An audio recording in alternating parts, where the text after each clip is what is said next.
Grüß dich, grüß Gott.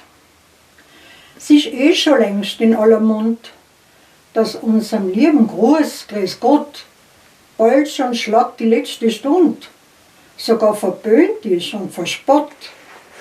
Das ist eine Schand, wir sind bankrott. Was will uns denn die Obrigkeit noch als verbieten? Vor solch absurden Schnapsideen muss man sich wirklich hüten.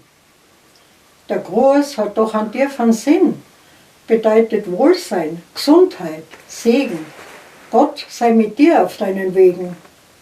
So hat man's ausgelegt, dazumal, im alten Rom. Mit Salve, Ave, Servus, es war allweil schon ein Ehrengruß und ein Willkommen. So sag ich jetzt Grüß dich, Pfiat dich, Grüß Gott. Und dabei bleibt's. Es steckt ganz tief im Herzen drin. Ich lass mir's nicht verbieten, weil's mich so herzlich freut.